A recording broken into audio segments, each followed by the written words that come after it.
ఈ కార్యక్రమానికి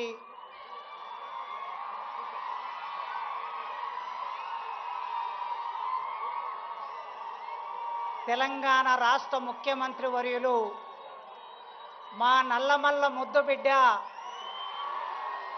పాలమూరు ముద్దుబిడ్డ రేవంత్ రెడ్డి గారికి ఉస్మానియా విశ్వవిద్యాలయం నిండు హృదయంతో స్వాగతం పలుకుతున్నది.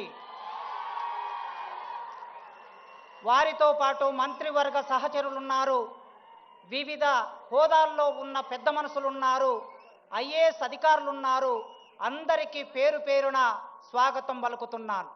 ఆర్ట్స్ కళాశాల తెలంగాణ రక్త మాంసాలతో నిర్మాణమైన ఆర్ట్స్ కళాశాల ముందు చరిత్రలో 1965లో ఈ దేశ ప్రధానమంత్రి ఇందిరాగాంధీ గారు ఈ ఆర్ట్స్ కాలేజీ మెట్లనెక్కారు. ఆ తర్వాత మొదటి ముఖ్యమంత్రి ఈ ఆర్ట్స్ కాలేజీ మెట్లెక్కారు రేవంత్ రెడ్డి గారు. చరిత్ర మౌనంగా ఉంటుంది, చరిత్ర సంభాషిస్తుంది, చరిత్ర ఒక్కొక్కసారి సంవాదం నడుపుతుంది.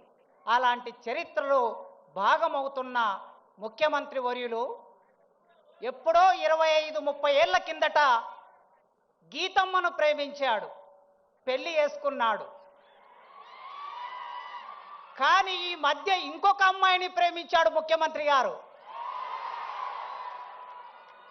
విద్య అనే పేరు కలిగిన అమ్మాయిని ప్రేమిస్తున్నాడు. విద్య, వారు ప్రతి ఉపన్యాసంలో విద్య గురించి మాట్లాడుతున్నారు. నిన్న గ్లోబల్ సమ్మిట్లో కూడా విద్య గురించి మాట్లాడారు. ఆ విద్య అనే అమ్మాయిని ప్రేమిస్తున్నారు. ఆ ప్రేమ వారి గొంతులో ప్రాణం ఉన్నంత వరకు కొనసాగించాలని ఒక టీచర్గా కోరుకుంటున్నాను. మేము ఆగస్టు నెలలో మన విశ్వవిద్యాలయ వైస్ ఛాన్సలర్ గారు కుమార్ గారు నేను కలిసి ఒక అపాయింట్మెంట్ అడిగాం. సాంఘిక సంక్షేమ శాఖ మంత్రివర్యులు అడ్లూరి లక్ష్మణ్ గారి ఆధ్వర్యంలో మేము ముగ్గురం వెళ్ళి సీఎం గారిని, అన్నా ఒక్కసారి ఉస్మానియా విశ్వవిద్యాలయానికి రండి, అక్కడ ఉన్న సమస్యలు చూడండి, ఆ సమస్యలను పరిష్కరించడానికి ఒక ఆలోచన చేయండి, మీరు తలుచుకుంటే విశ్వవిద్యాలయం రూపురేఖలు మారుతాయని మేము ఒక రిక్వెస్ట్ పెట్టగానే ఆయన ఒక మాట అన్నాడు, వైస్ ఛాన్సలర్ గారు, మంత్రి గారు, ప్రొఫెసర్ గారు వస్తున్నా, మీరు ఏర్పాట్లు చేసుకోండి అన్నాడు. ఇచ్చిన మాట ప్రకారం మేము సభలు పెడితే మా దగ్గరికి వస్తే మేము వారికి ఓట్లు వేయించేది లేదు, మేము చందాలు ఇచ్చేది లేదు, మేము డబ్బులు ఇచ్చేది లేదు. కానీ ఇచ్చిన మాట ప్రకారం వచ్చారు. ఆగస్టు 25వ తారీఖు నాడు మన ట్యాగూర్ ఆడిటోరియంలో జరిగిన అద్భుతమైన సభలో వారు మా వీసీ గారు వెనక ముందాడారు డబ్బులు అడగడానికి. అయినా వారే చొరవతో 1000 కోట్లు ఉస్మానియా విశ్వవిద్యాలయానికి ప్రకటిస్తున్నా అనే మాట ఇచ్చారు. ఈ రోజుల్లో ఇచ్చిన మాట మీద నిలబడే రాజకీయ నాయకులు ఎందరండి? చాలామంది ముఖ్యమంత్రులు నేను 30 ఏళ్ల కాలంలో విద్యార్థి రాజకీయాల్లో ఇప్పుడు చూస్తూ ఉన్నాను. ఈ ఉస్మానియా విశ్వవిద్యాలయం 100 సంవత్సరాల సందర్భంగా 200 కోట్లు ఇస్తామని చట్టసభలో హామీ ఇచ్చి మా ఆనాడు 100 ఇయర్స్ వైస్ ఛాన్సలర్ గారు కూడా ఇవాళ అతిథిగా ఇక్కడికి వచ్చారు. మాట ఇచ్చి మాట నిలబెట్టుకోలేదు. కనీసం 30, 40, 60 కోట్లు కూడా ఇవ్వలేకపోయారు.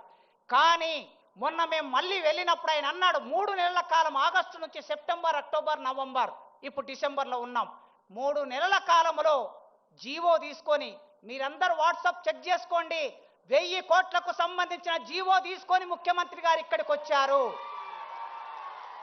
ఇచ్చిన మాట నిలబెట్టుకున్న రేవంత్ రెడ్డి గారికి ఒక టీచర్గా, విశ్వవిద్యాలయం ఒకప్పటి విద్యార్థిగా, ఈ విద్యార్థి లోకం 40,000 మంది ఈ యూనివర్సిటీలో చదువుకుంటున్నారు.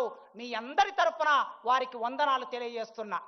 ఇక మిగిలింది 1000 కోట్లతో అందమైన భవనాలు 24 నెలల్లో వారు అనుకుంటే నిర్మాణం జరుగుతుంది.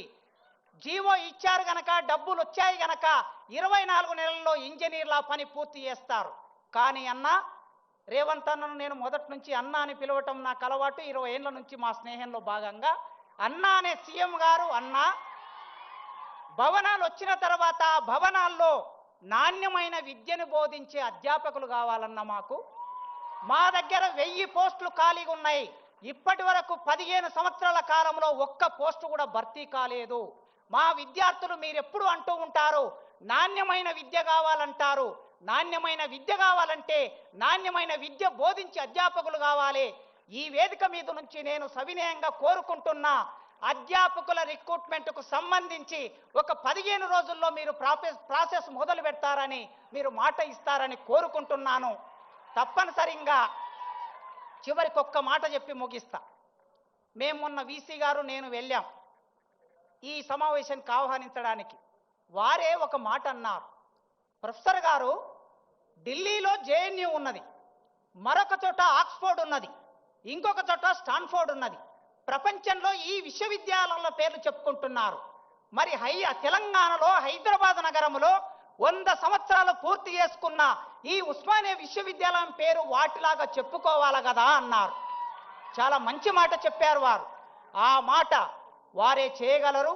ఖచ్చితంగా ఈ ఉస్మానియా విశ్వవిద్యాలయం నాకు 16 సంవత్సరాల సర్వీస్ ఉన్నది. మీరు ఇంకొక 1000 మందిని భర్తీ చేస్తే వాళ్ళు 30 ఏళ్ళు పనిచేస్తారు. రాజకీయ నాయకుల జోక్యం లేకుండా, ఎమ్మెల్యేల జోక్యం లేకుండా, ఎంపీల జోక్యం లేకుండా, మంత్రుల జోక్యం లేకుండా పూర్తిగా సెలక్షన్ కమిటీకి వదిలేయండి. తప్పనిసరిగా నాణ్యమైన ప్రొఫెసర్లను భర్తీ చేసే బాధ్యత మా యూనివర్సిటీ వైస్ ఛాన్సలర్ కుమార్ గారు తీసుకుంటారు. ఈ విశ్వవిద్యాలయాన్ని మీరు 2047 అన్నారు కదా, ఆ 47 కాదు 2037. ఇవాళ 25 ఉన్నాం. 35కి వచ్చే నాటికి ఈ విశ్వవిద్యాలయం రూపురేఖలు మీ నాయకత్వంలో మార్చగలం. ఆ హామీ ఇస్తూ నాకు ఈ అవకాశం ఇచ్చిన మీకు వందనాలు తెలియజేస్తూ ముగిస్తున్నాను. Thank you.